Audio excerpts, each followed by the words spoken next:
Hey, all you classic people out there. This is Mariget, once again coming back at you with episode 4.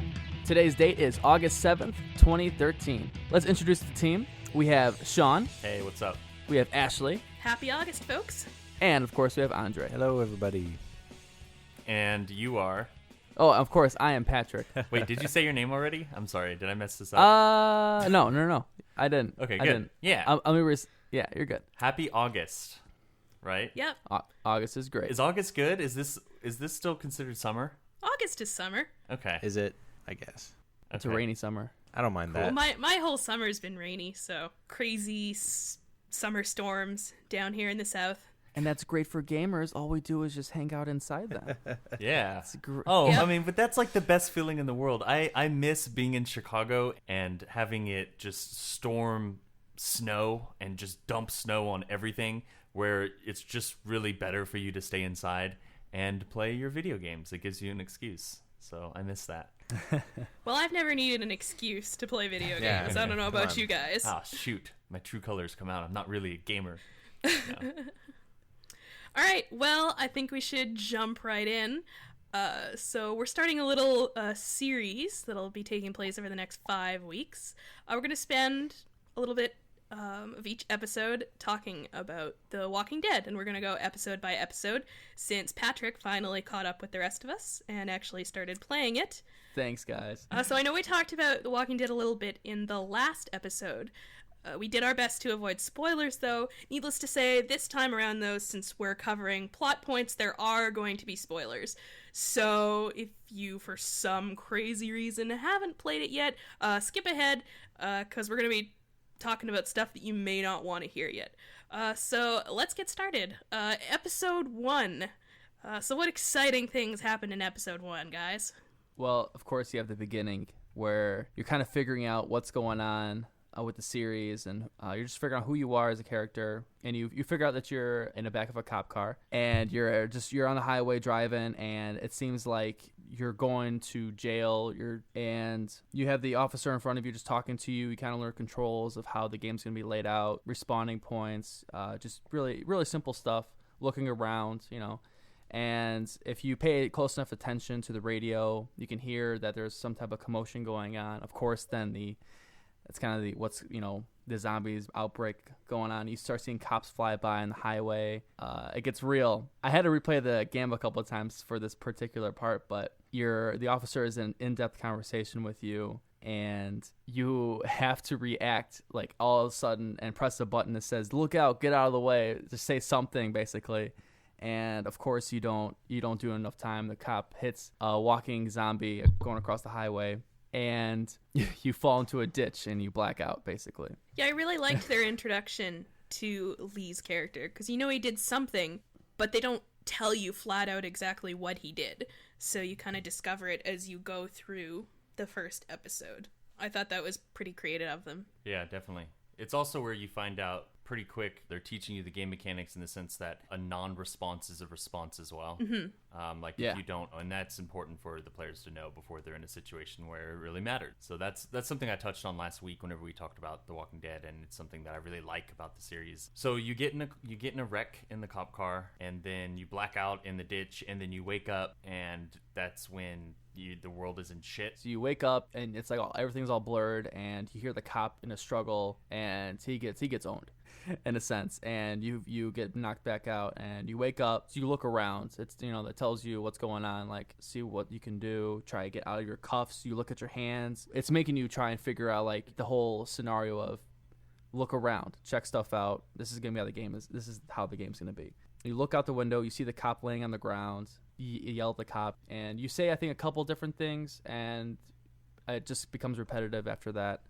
And then you try and figure out how to get out of the car, and then you're free, and you're no longer going to jail. But you have a bum leg instead. It's like that. Yeah. It's like that's one right. part Yeah, the in bum that leg. Harrison Ford movie, The Fugitive. The bum leg is a complete asshole to you.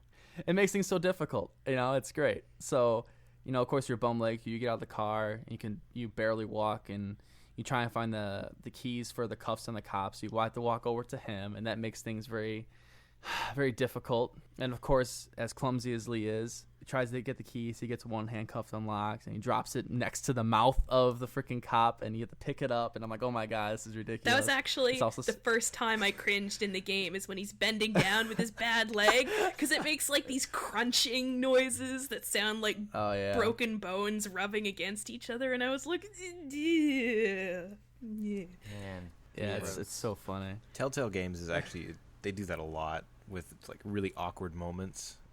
I don't know if you guys ever played their Jurassic Park, just as a quick segue. Their Jurassic Park game had a lot of that, where it was, you're trying to get something and you're inching past a velociraptor and you like kick over a bucket or something. Oh yeah, there were a lot of moments like that right in the very beginning, like when you're trying to load the shotgun and the first time you try he drops the bullet or the shell. So what happens next, Patrick? Lead on. Well, so of course the cop wakes up in zombie form and you freak out, you fall down, which is great because you have a bum leg, so you're trying to get away from the cop, kind of struggling, kick them away a little bit, and you basically push yourself back to the cop car, and he's coming at you, and you have to look around to find something to stop him, and of course there's a gun to your right and a bullet to your left, so you grab one at different times, gun first, then the bullet, and you try and load into the shotgun, you drop it, he's still coming at you, it's all suspenseful, you load it back up and you shoot him. And that's your introduction to combat, essentially? Oh yeah, okay, basically shows that you use the little diagonal aim to kind of aim in action parts. Yeah, it's not really aim, it's just kind of like you essentially, there's a little dot around wherever the action point has to be, and you just kind of look at the action point, and it tells you what you should do or what you can do, depending on if you have a choice or not. And the only choice was to shoot the cop, and you shoot him in the head, shoot him in the face. I can't imagine anyone making a decision besides that. I mean, I would try and reason. So hey, zombie man, can't we talk this out? I also forgot about one other thing. There was a scene before you got to the cop, I believe, where you see a zombie out in the distance and you yell to it, but it walks away from you. Huh, I don't remember that. But you see someone in the distance and you yell to him. You say, "Hey, over here, blah, blah, blah," and it walks away from you, whatever it is. Hence the title of the game, The Walking Dead. Oh, I do remember what you're talking about, and your vision's kind of blurry and you can't tell that it's a walker because you're all distorted and messed up from the crash. Oh, yeah. But that was actually my first and one of my very few issues with the game. Is in the comic and in the show, walkers detect by scent, and in the game they detect by sound for some reason. Huh. We'll have to see how that comes into play later, because I know in the comic book, and I think in the TV show too, I'm not too sure, but they use that idea that the zombies are attracted to scent to great effect, to by like being able to camouflage themselves from that. We'll have to see. It might be both. I can't remember. All I know is the fact that that's how they distinguish dead from living, is by their smell, is mentioned very prominently in the show and the comic book. They might detect by sound also, or just be attracted to sound, not necessarily know where it's coming from. Definitely. Yeah, so after you deal with the cop, you make your way into like a neighborhood, right? You are chased, essentially, after you take the gunshot.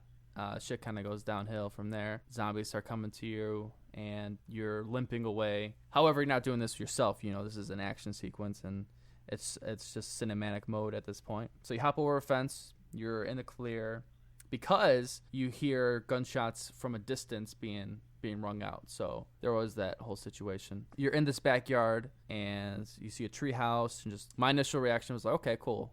Just look around a little bit, which I did. Obviously couldn't climb up the tree house because I had a bad leg. So went inside the house. The house scene was really cool because they added they put the answering machine in there, which kind of gives you kind of like what happened to this household, the kind of the story of a soon-to-be character you're going to meet very soon. You get like an identity of who she is and how young she is and all that. It's pretty cool. Yeah. The whole series of Walking Dead, a lot of the main characters have this habit of being unconscious or in a coma when everything starts to degrade. Like, they're awake and everything's fine, and all of a sudden when they wake up again, everything's gone to shit. So you never actually see what happens between when everything's fine and when everything's completely destroyed.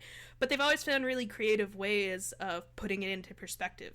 So the answering machine, or the series of answering machine messages, was a really creative way of doing that. Mm-hmm. Oh yeah, there's a babysitter there which I kind of figured out the hard way. But I love the fact that you see blood on the floor, like you see it, and because you can look down. You don't However, just see it; you fall face first into it. Twice.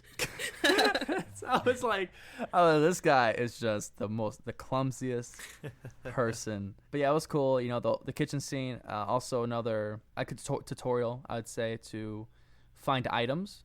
Because you got your first item other than a bullet and a shotgun. You got the radio. You got to give Lee a drink of water, which he said that he wanted in the beginning by the cop car. And yeah, and that's when shit gets real. Clementine talks to you from the treehouse. She's like, "Hey guys," she's like, through the walkie. Yeah, through the walkie, she talks to you. She tells you that the evil babysitter's behind you is going to kill you. Not in that way, but you freak out. She's really nonchalant about it. Yeah.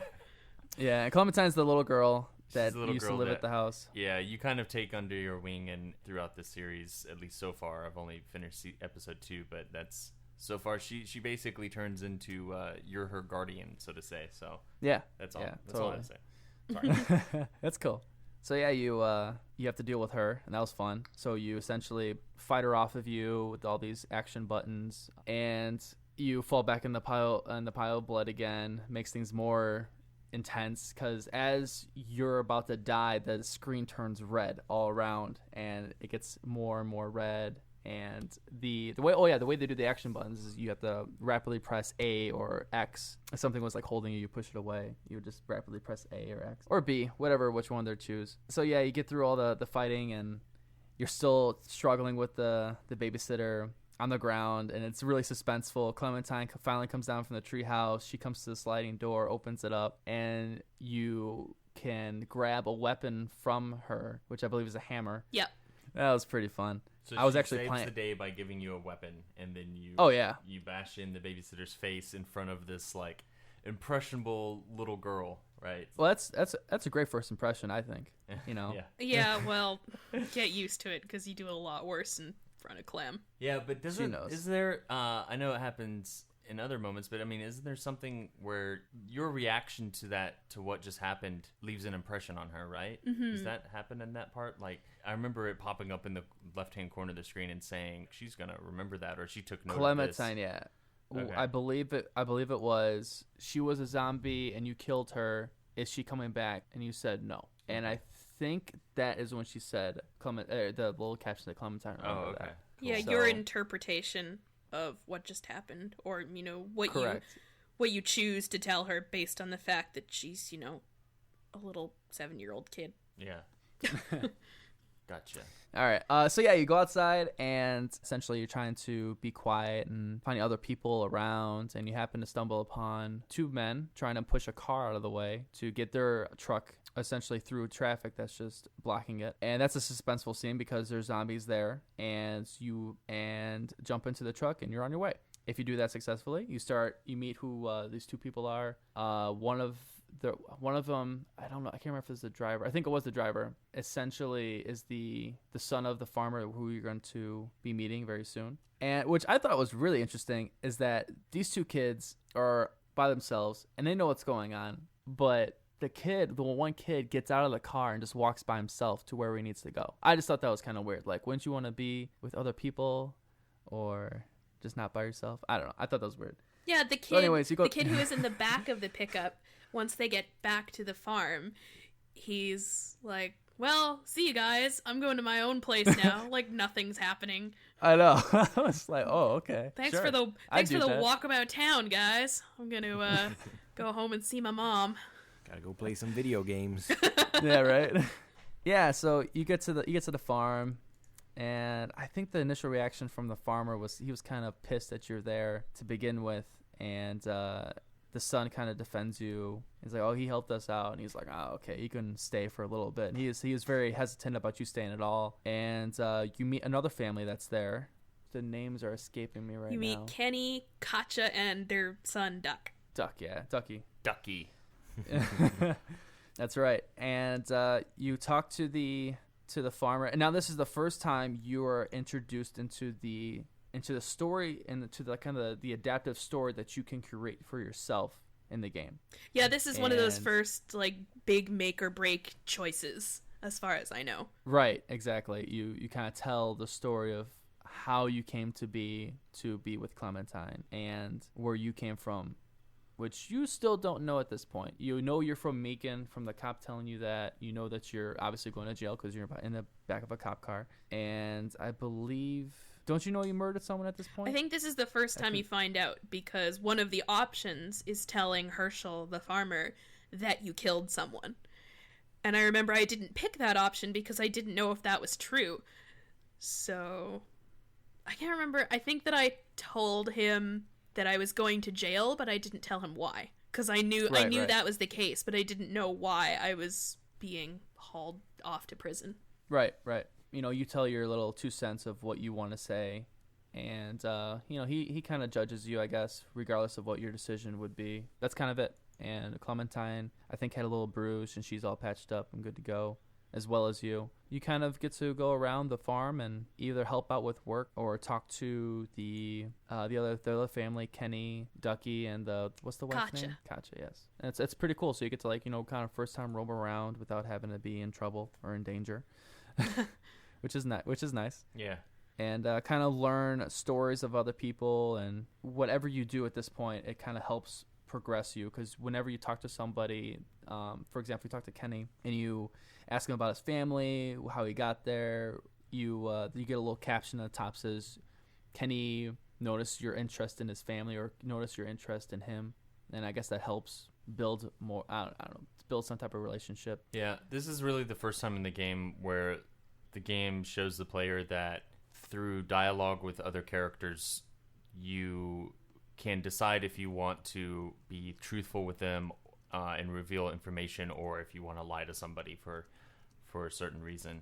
And so whenever you're talking to Herschel, I think that, you know, and he's asking you about where you're from, you can tell him the truth, or you can kind of dance around the topic, and he'll call you out on basically no matter what you do, I guess. I figured that one out too. Yeah, so, you know, like, you can give him a little bit of information, and then later and then, you know, you leave that conversation in the barn, and then whenever you end up on the porch, like, he calls you out if you lie about something, and he's just like, look, like, I'm no dummy, you know, us computer AI are smarter than you think. No. You know, it's like, that's basically what it's saying. It's like, we're taking note of your choices and everything that you're deciding to say. So, you know, just as a player, you need to know that we are keeping track of who you decide to reveal information to and who you decide to keep information from. And that's when you know this game's like serious business, and you're like, oh shit, like, you know, the game is not just going through dialogue trees to get to the action like most games, you know. It's right. Yep. Yeah, they do tell you at the beginning of the game that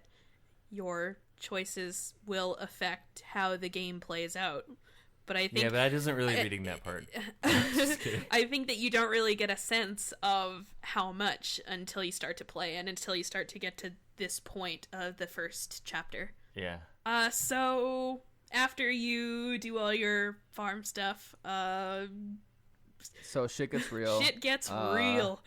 You have to make your kind of first big decision, which I feel is kind of inevitable to begin with. So what happens? Tell us the situation. Ducky and the other kid are playing on a tractor by the fence or something? Well, yeah, so they're trying to fortify, the son of the farmer is trying to fortify the fence, and Ducky is helping him, quotes.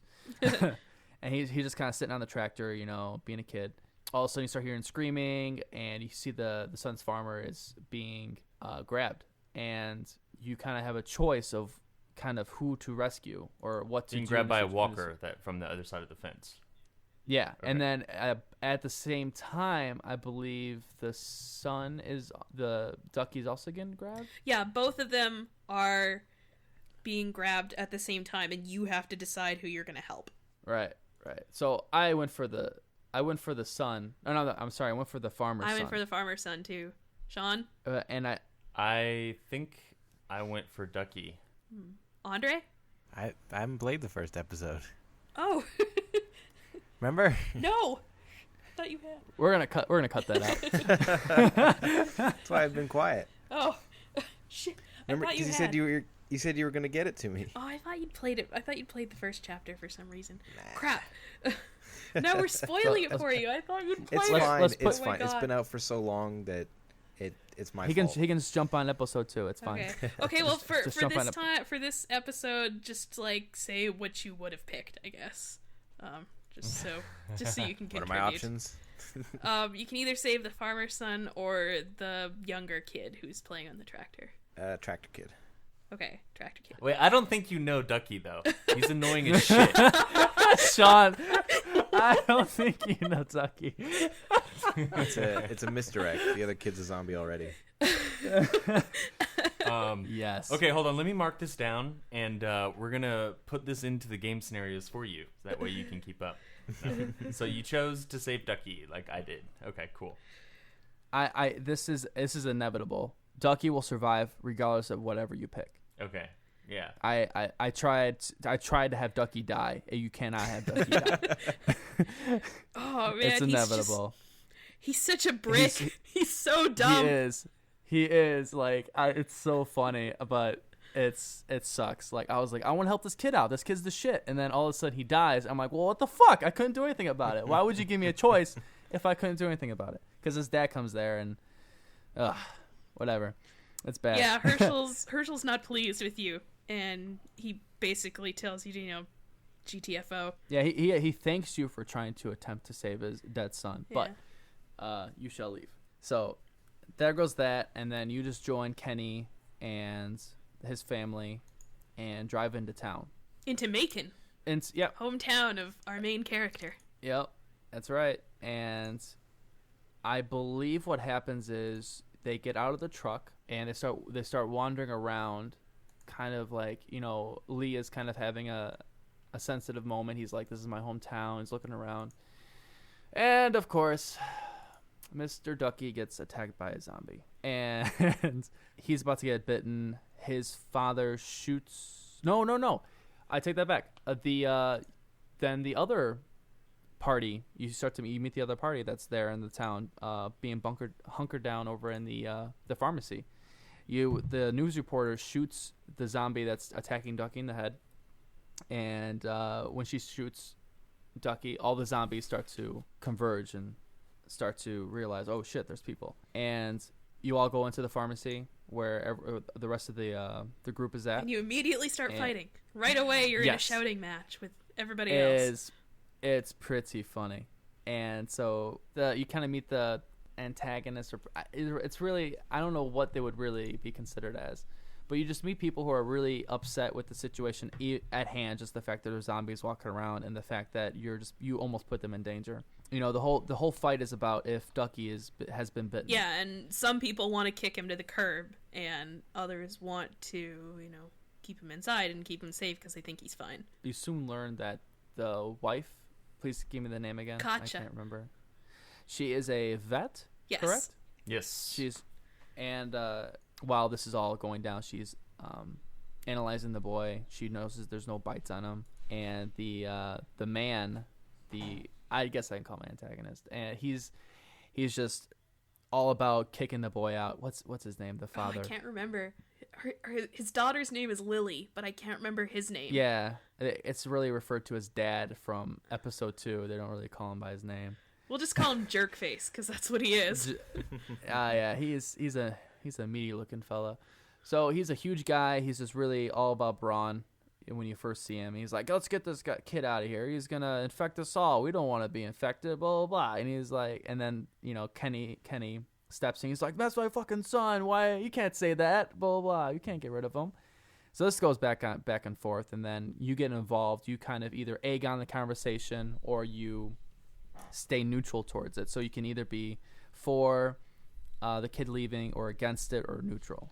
Depending on what you do, you either leave a positive or a negative note on certain people, which is also inevitable, unfortunately.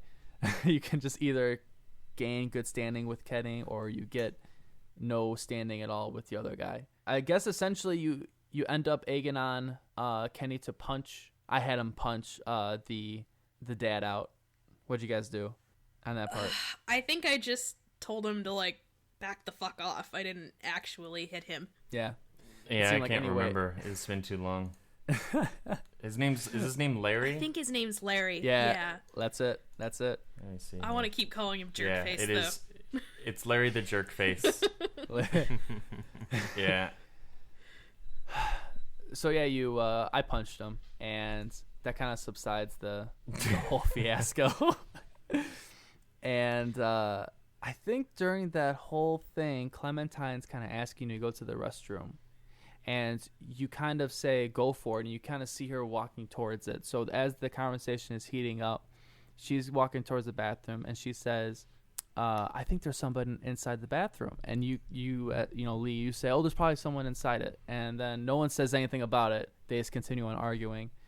And after I punched Jerkface, a zombie comes flying out of the bathroom. And, you have to run over and save the girl and fight off the zombie, which I believe, I don't know if you kill him. I think someone else does. You just kind of get him off. The news reporter, I think, shoots it in the head, and that's when you realize that she Yep. has the gun and she's a good shot.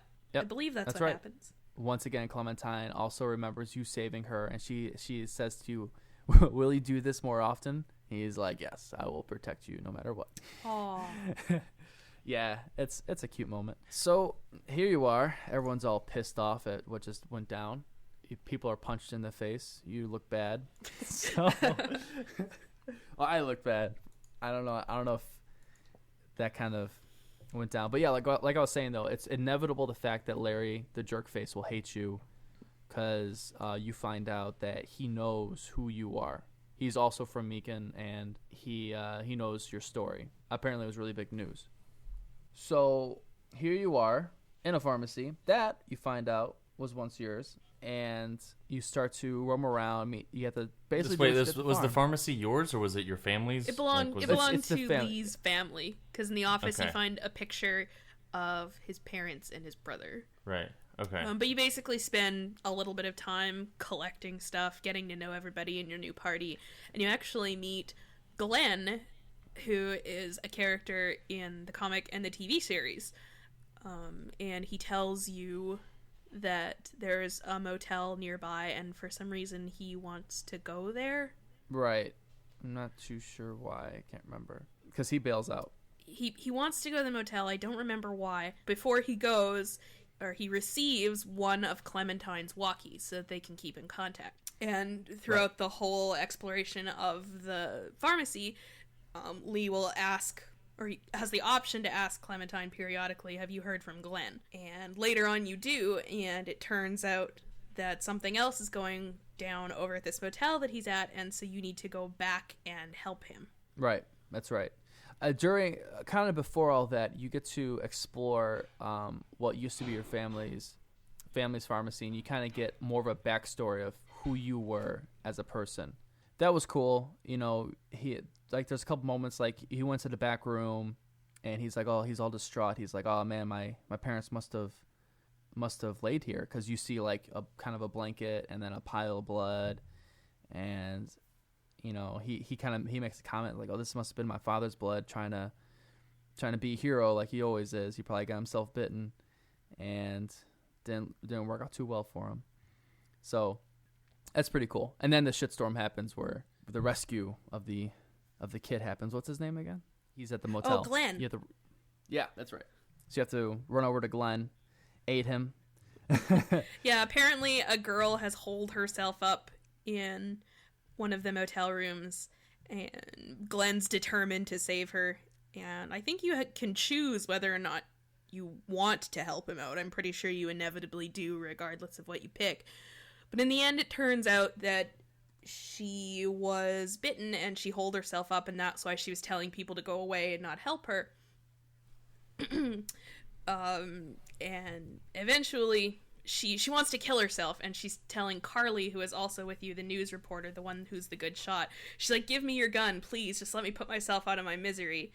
And there's another choice where you can choose to give her the gun or not. I think I tried to keep it away from her. What did you guys? Oh, I gave you it to gave her. it to her? I said, oh, you can have it. That's fine. Yeah. Yeah, I was in a situation where, like, I knew it was, like, this is an issue. This is where the game asks the player, like, how do you view suicide? And And while I think suicide is like completely moral and can be completely fine for somebody to do, I didn't want her to waste one of my bullets to do it. So Right. I can't remember what I did. I think I gave her the gun, but I was just very much like, well, I want to give you the gun because like if you want to kill yourself, that's fine. But I don't want to waste one of my bullets on you. So.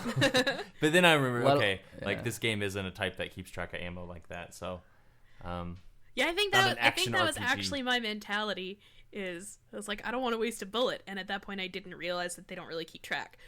But regardless of what you choose, she offs herself. Awesome. How does she off herself if you don't give her the gun? I think she just wrestles it away on her own. Yes, she does. Okay. It's inevitable. It's kind of weird because like some things are inevitable in this game. Like they try and keep the story. Yeah, but that's the best thing about the game is that stuff is they do a great job with the smoke and mirrors, and you never like it's a game where all of your decisions you feel like they actually matter, and then even decisions where you're not sure. Sometimes you're not sure if they're decisions that are going to change the game or not, but you always feel like they are. I remember playing through episode 2 recently and going through certain parts of that where I was like, is this gonna affect how I like this guy later on or whatever? And it was just like a stupid thing that really didn't. But I felt like that because the game does such a good job of getting you on your tippy toes and getting you to think about your consequences. So anyway, so she offs herself. So yeah, and we're in the motorhome. She offs herself. You failed, and not the motorhome, the motel. The three of you head back to the pharmacy. Sad.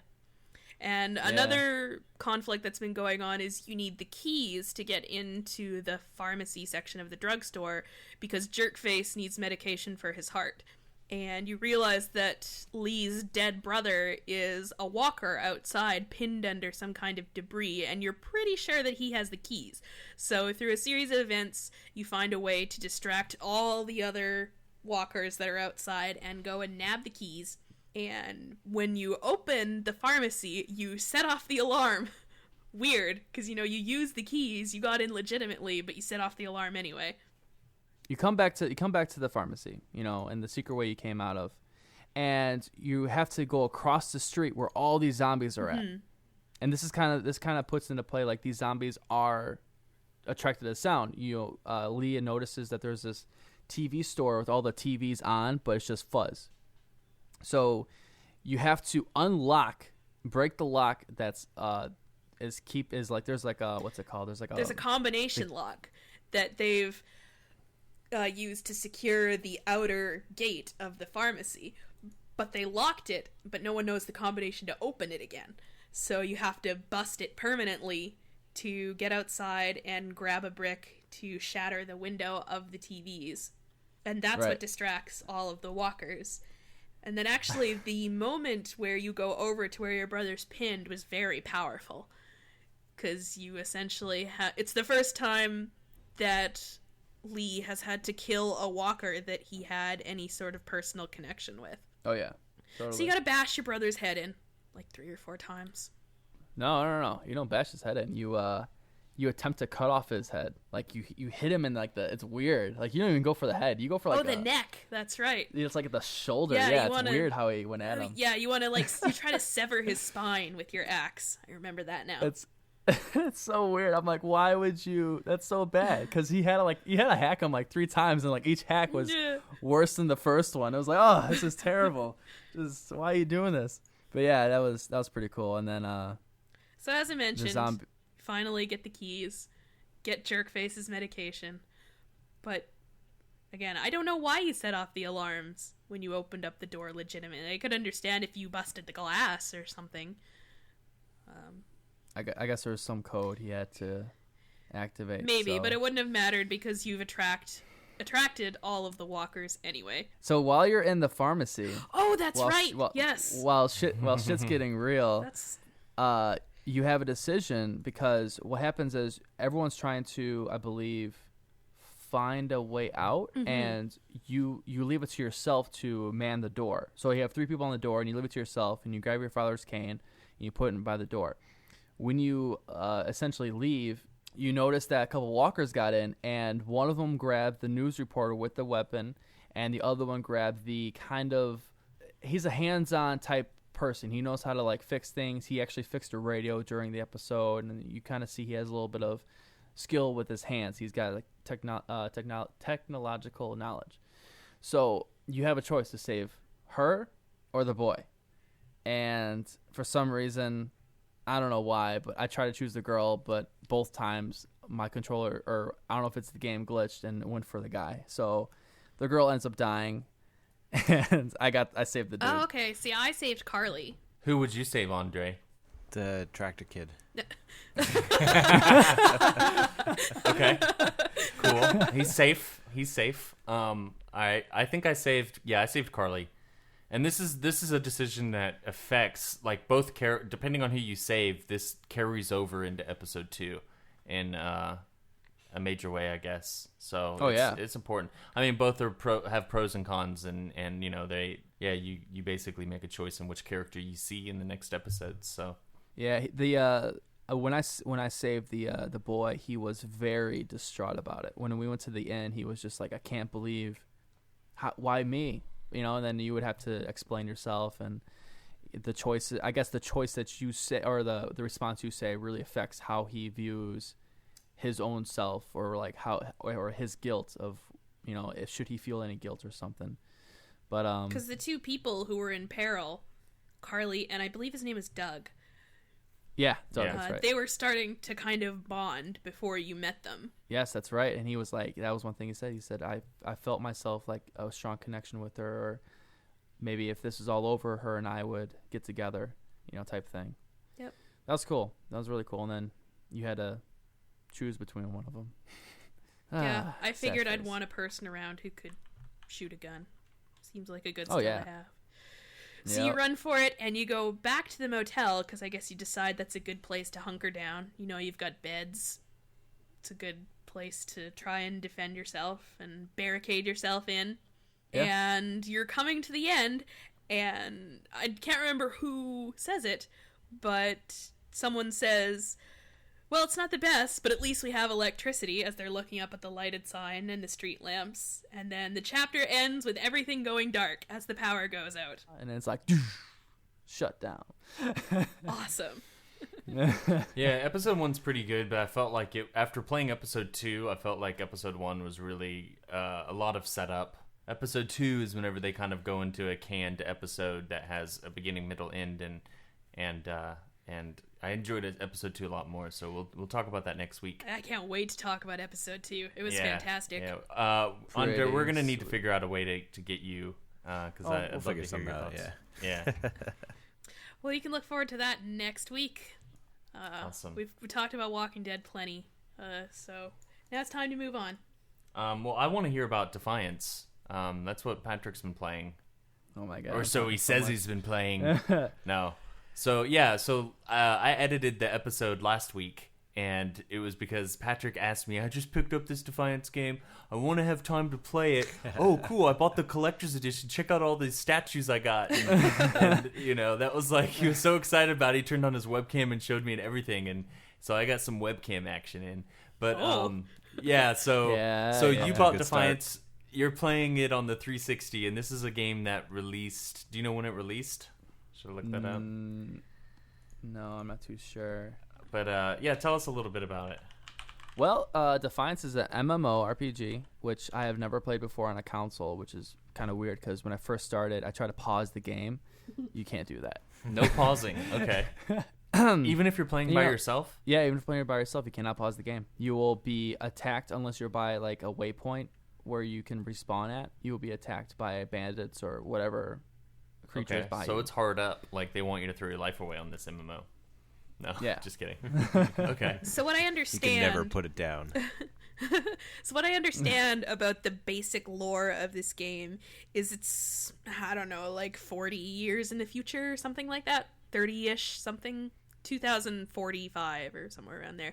But these aliens who had their star system destroyed have come to Earth without realizing that there was actually people living there, and humanity rejected them, and there was a big war, and the aliens had these craft floating above Earth that was holding all their citizens that were in cryogenic sleep or something like that. That's right. Right, Patrick? Yeah. And It's through some cataclysm, all these craft were destroyed and rained down this technology that basically resurfaced the entire planet. So opened up craters, rose mountains, shifted seas, basically just fucked up everything.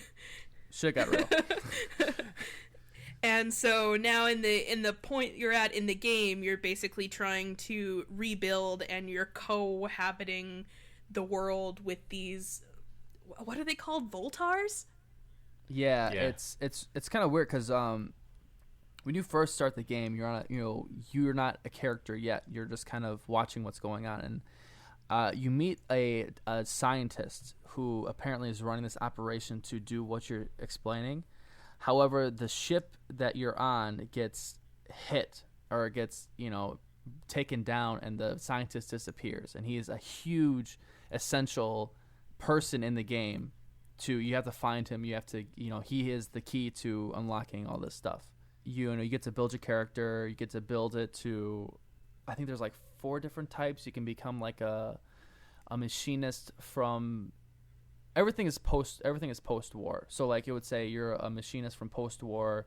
Your abilities have been useless until now, kind of thing. You could have been a essentially you're just like kind of just a character. I don't think abilities. I haven't played different characters, so I really don't know. But I picked a machinist. I felt like, if anything is dealing with technology, I would have upper hand in it because my character would have a background in it. But I haven't come across anything that really dealt with kind of like hacking or dealing with anything extra in computers. Maybe that's further down the road. I'll let you know on that. But yeah, you get to build your character. I chose a female and got to do my face up a little bit. And I essentially landed on Earth in a escape pod because the ship was crashing. And then you just get to learn about your abilities, what the game is about and stuff. So the leveling system is called Ego.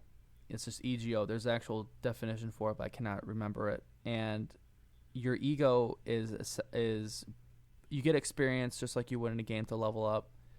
And when your ego upgrades, which is kind of weird because it's like I have an ego of like 165 right now, and it goes up like every 5 points.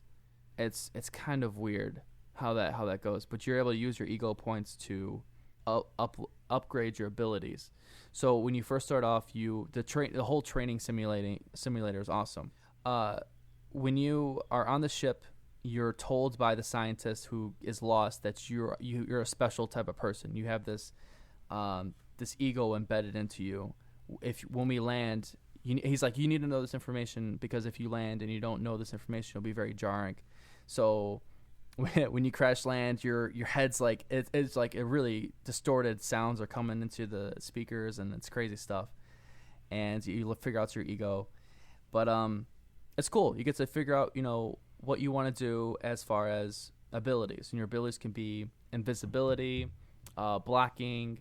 It could be charging at an enemy using melee. There's like I think. So is this like a traditional MMO where it puts your abilities on the screen, kind of like in the 5 buttons, and you use an ability and then like wait for the and then after you use the charge ability, you charge forward, and then you start shooting and stuff, and you're watching the little cooldown on the square happen, and then you can use it again, and you just kind of are spamming up your abilities and.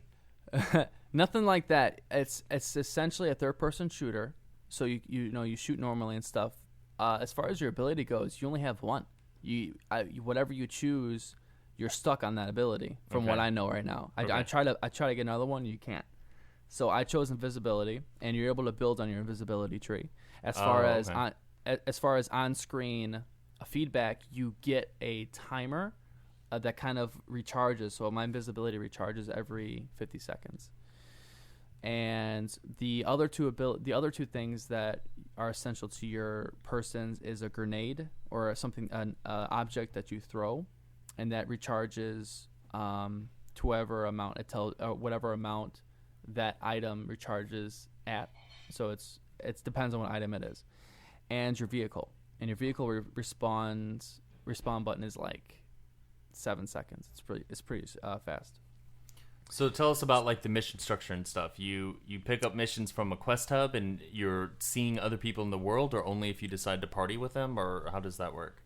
You know, that's really an interesting feat, because I followed the main storyline for about 4 quests, and I kind of got confused because I wasn't really paying attention to the markers on the map. So there's two distinct markers on the map. There's exclamation points, which represent main storyline, and then there's a star that represents, I believe, it's like a side story quest. I don't know if it links with the show at all, but I believe that's what it is. And so you choose one or the other, and you just kind of go up, do your quest. What's kind of unfortunate about this is that you don't have a voice at all. You don't talk. You don't respond to anything when anyone says. You kind of take it and you just go with it. So you're the silent protagonist, I guess, or yeah. If you even call yourself a protagonist, like you can't even you're neutral. And like, well, you're for the Republic Earth, or RE. So you're a human being, right? You can't. There's no race choices or.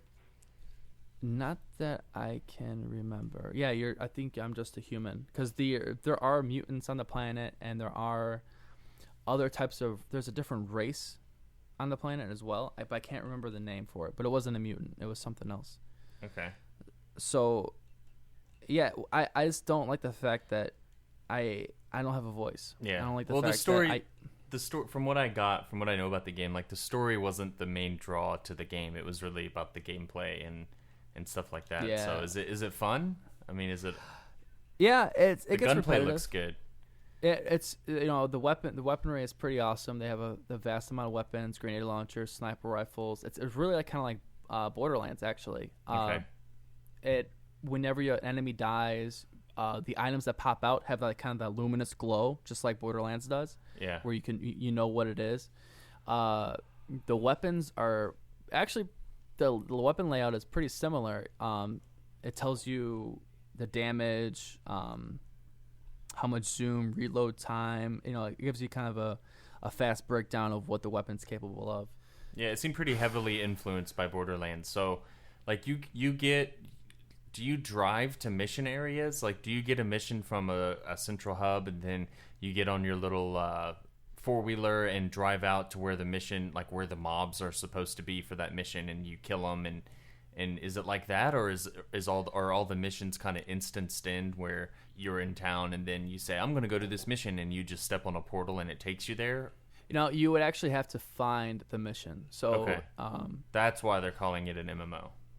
Yeah, you have to find the mission. It's around Okay. the map. You like I said, you the icons are either exclamation points or stars, and there's also just kind of a standard orange square. Well, wait, Borderlands kind of does that too. So I'm just curious why this gets wrapped for being an MMO where Borderlands doesn't. What's the difference? I shall tell you why.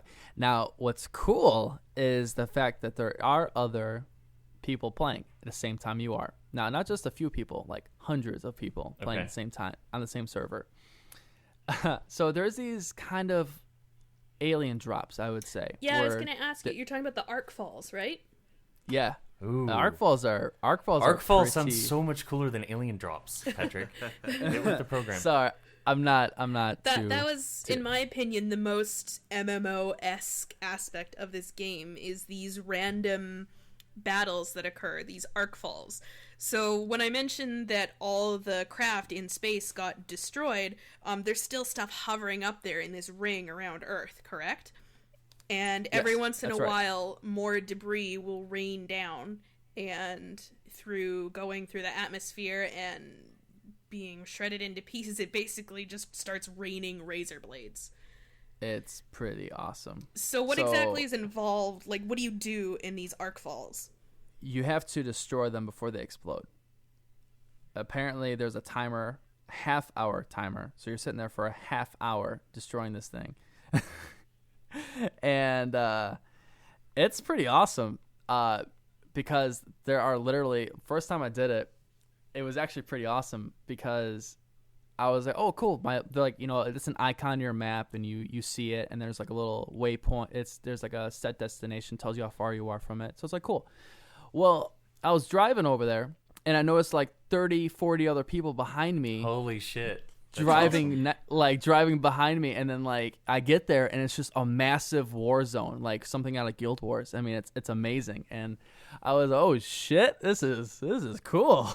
That's awesome. And like these monsters are spawning out, and you're teaming up with people to take down these massive freaking monsters, and it's pretty fun. Like that's like a pretty sweet part of it. Like today I was playing it, and there were 6 of them in one location at the same time. Oh wow. Yeah, I thought that was kind of fucked up. So I was like, I'm gonna stay away from there for a bit because I wanted to play more of the story. But it's crazy. Like, That and sounds really cool. It's so funny. Like you fight these bandits. Bandits are like, you're run of the mill, kind of like Borderlands. You have a machete guy coming at you, then you have your sniper, and then your heavy assault rifle guy. Well, there are these stupid ass fuckers that are in full armor. They're about 10 feet tall.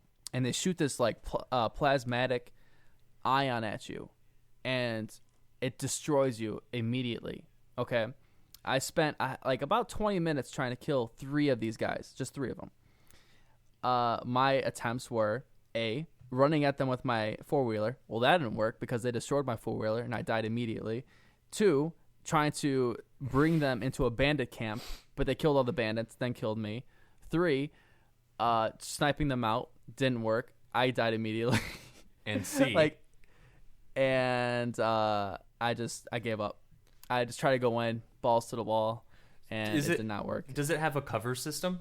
I can't remember. I've yeah. watched some gameplay. So okay, it's a third-person cover action shooter MMO thing. Yeah, you can cover. Yeah, the gameplay seems really cool. Like it seems really really like tight and fun, like the gameplay does. Yeah, it's pretty fluent. It just sucks at certain points because you kind of want to play with somebody else. Right. You don't want to be a Lone Ranger the entire time. And Right. I actually tried to hook up with someone once, and we started chatting a little bit, and he's like, "Yeah, man, I'll follow you." I'm like, "Okay, cool." So I go headfirst into a bandit camp, and he leaves me, and I'm like, "Well, that's great. Thanks, man.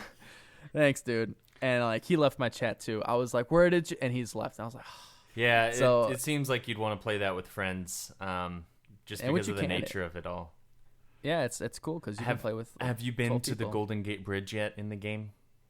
No, there is 7 bridges in the game, and you have to. It's achievement to find them all. I've only been to 1. The map is huge. Because on the cover they always have the Golden Gate Bridge, and all the art they show the Golden Gate Bridge, and it takes place in the San Francisco Bay Area. So I was just curious if you'd been there yet. Yeah, I have not yet, but it's on my list. I will get there. I don't know if it's the quest preventing me from going there. Yeah, because it's a huge. I'm sure that's probably like towards the end of the game or something. But so, what kind of legs does this game have? Like, are you gonna continue playing it by yourself? Are you gonna try to get on a forum somewhere and find a couple people to play with? Like Reddit might be a good place to find a group of dudes. So I cheated a little bit and looked up. Ego means Environmental Guardian Online. That is the system there. And then we talked about this right before we started recording.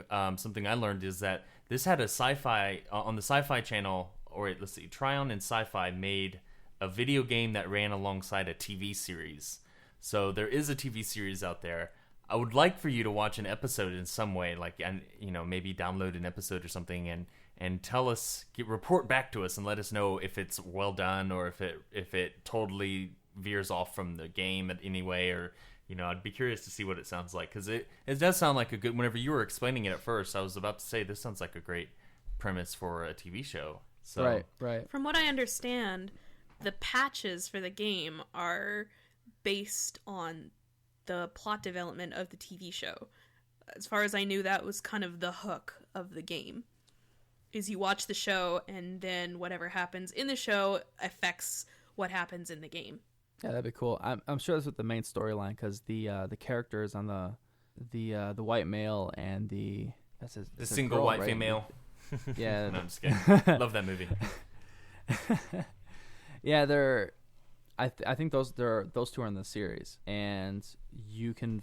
I actually got kind of betrayed by them, which is why this game upset me, because when I was playing and when I was trying to build a relationship with these other people, my character had no voice. I'm just sitting there taking it as in it's one thing to not say anything, but it's another thing that I just have to go at their will. Like, oh, help me do this. And I'm like, I don't even say anything. I just say accept. Like, if I decline it, I'm going to have to do it regardless. That seems like a bad design choice. Like, they were probably going for the whole, well, Master Chief doesn't talk, and that's because they're, and he wears a helmet, or at least in the first game he didn't talk much. And he wears a helmet because we want our audience to feel like they're filling his shoes, and we want him to be representative of everybody that plays him. And I don't know. I'm kind of against that design philosophy, if you will. I like my characters to be characters, like the dude in Bioshock Infinite. I like them to be fleshed out, and me to be playing them in a role, and not for the game to try to, we really want to project you into this role, so we're going to make them silent, Right. It depends on how it's written. It can be done very well, but it seems like, from what you've said, it seems like they've missed the mark a little bit. So. I think it's one thing to have Master Chief with no face, no emotion, he's just a character that represents you as playing. You have a character though in Defiance who has a face, who is a female but has no voice at all. Like that, I think that's a major design flaw. Yeah. Like it really just sparks anger in me. Like, why is this happening? Why is she not saying anything? Like, why is she just she's just there? I don't get it. I have seen MMOs where characters are voiceless. They don't say anything. And I can understand the decision because in an MMO more so than regular, single-player games, a lot of people anyways, you're supposed to perceive the character as yourself. But the characters still interact in conversations. Like, they nod, they do gestures, they just don't talk. Yeah. There's a way to do it, yeah.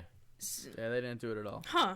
They didn't do it. There's no nodding. You get told by a fucking robot in your head about everything you should and have to do, and that's it. There's so you're a slave. I am a slave in the game. Yeah, that's not fun. It's kind of a turnoff, really is. Yeah.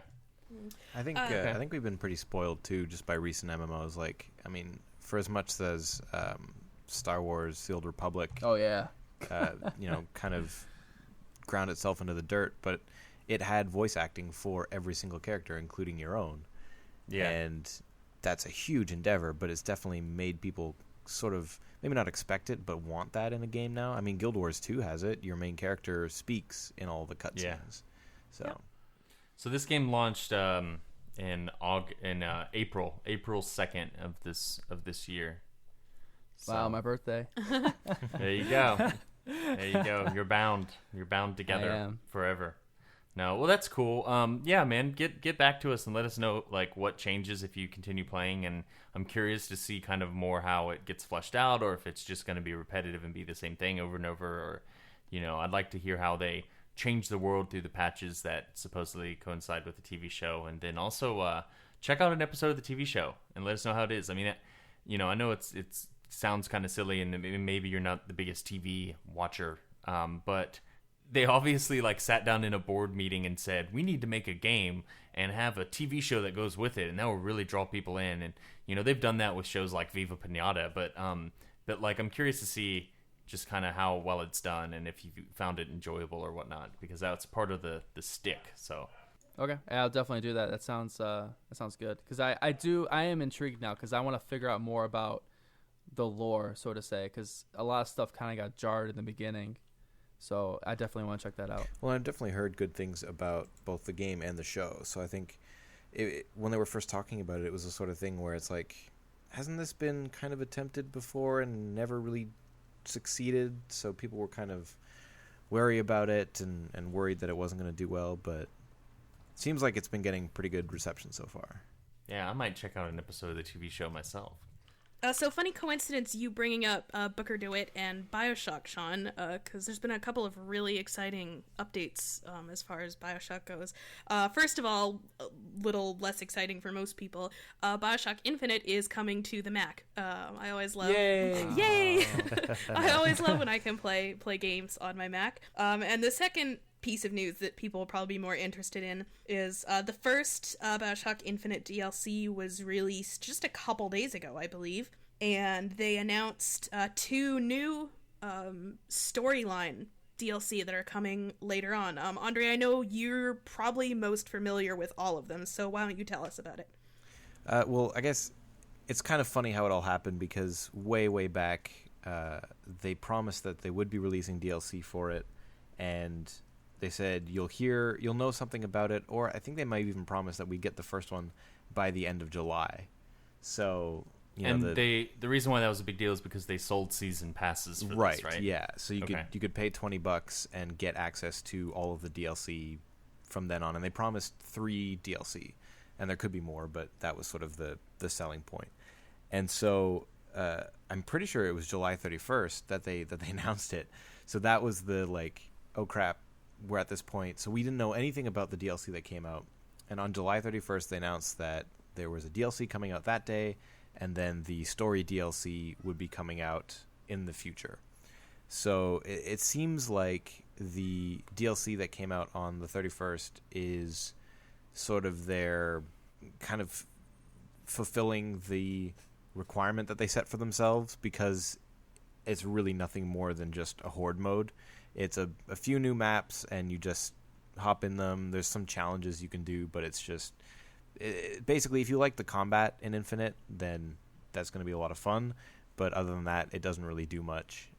There's a museum that you can collect. There's you can see 3D models of certain characters and concept art and things like that, which is cool. And so you unlock that with some of the challenges. But basically, it's just a bunch of arenas. The story DLC is definitely what's exciting more people, and it's... it looks so good. Mm-hmm. And it's the sort of thing, too, where without getting into Infinite and story stuff, it was a little difficult to conceive what the DLC might be when you kind of get through the game. And so the direction that they're taking it is really interesting, and I think they're going to have a lot of fun with it. Cool. Looks awesome. I wish I'm I could playing talk through about Infinite it. now. I put 2 hours into the game last night, and... Sean, we're gonna have to have an episode. You were preventing me from talking about my favorite video game ending of the year. So, wow, hurry up! All right, well, yeah, I'll finish I gotta get on soon. that too. So I'll finish it soon. We can talk about it. I want to finish it by Tuesday. I want to finish Infinite, so I'll try to push myself for that. Yeah, I'm really excited for the 2 new DLC. They just... All I will say is, as someone who considers the first Bioshock to still be their favorite, I cannot wait for the new ones. Oh, they look so good. Cool. Well, I wish we could go into further depth about that, but Sean and Patrick, behind the times. Sorry. Well, this episode's we've had some content here, so maybe next week we can talk about it. We'll have 2 games that are big spoiler-heavy games. Yep. We'll figure it out. And we're covering episode 2 of The Walking Dead next week too, Right. so everyone has that to look forward to also. Yeah. All right, guys. Well, that's the end of episode 4. Thanks once again for tuning in. Don't forget that we'd love it if you'd subscribe on iTunes and leave us some reviews. And also don't forget that you can find us online at meritgetpodcast.com. On our website, there are links to our Facebook and Twitter pages where you can follow and like us. So make sure you do that too. Until next week, I'm Ashley. I'm Sean. I'm André. and I'm Patrick. Catch you later, guys. See ya. Bye. Later. Hello.